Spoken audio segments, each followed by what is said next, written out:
Bloodhounds are not subtle about the nose. It is not something they can be subtle about.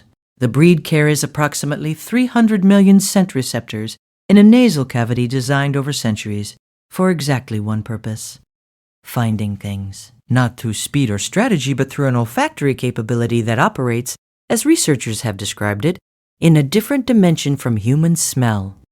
They do not sniff, they read. This is context for what Porter did every morning for 8 weeks. Porter was a 5-year-old bloodhound, 97 pounds, owned by Sandra and Devlin Kowalski. He was not the family's first dog, but he was their most committed in the way that bloodhounds are committed to everything. Completely from the first assessment, without half measures. Their daughter Lena had arrived in March. Porter's assessment of Lena had taken approximately 4 minutes and had covered every accessible surface. Then he had walked away and resumed his schedule. The next morning he had come to Lena's carrier during the early feed, pressed his nose to the top of her head, held it there for approximately 10 seconds, and walked away. The same morning after morning, Sandra had photographed it twice.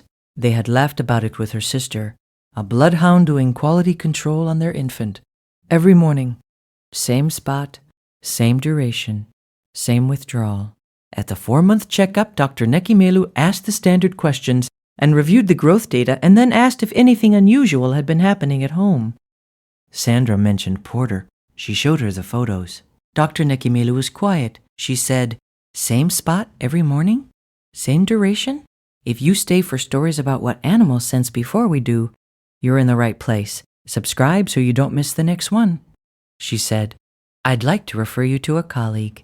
Not because anything is wrong, because your dog's behavior pattern is worth documenting in a clinical context."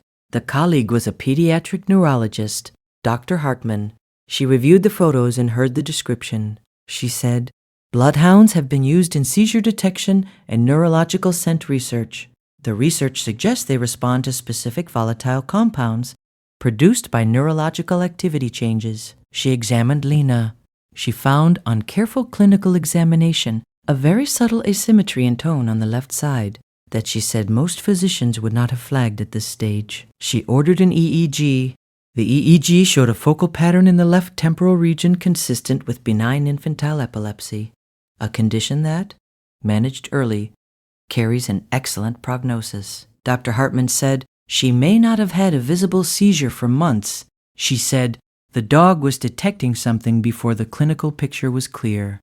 She said, "This is the earliest detection I have seen in this type of case. Has your pet ever done something that made no sense until it was the only thing that made sense? Tell us in the comments. These stories deserve to be heard. Lena's condition is being managed and monitored. The prognosis is excellent. The medication is working. She is 4 months old and thriving. Every guardian deserves to be recognized, even the ones who never ask for anything in return. If stories like this matter to you, subscribe so you never miss the next one." Porter still comes in the morning. He still presses his nose to Lena's head. The duration has shortened, 7 seconds now instead of 10. Dr. Hartman said that could mean the signal he was tracking has changed. Sandra thinks it means something is different. She trusts the measurement. The next story involves a family dog who pressed against the back of a specific kitchen cabinet every day for 2 weeks, and what the plumber found behind it.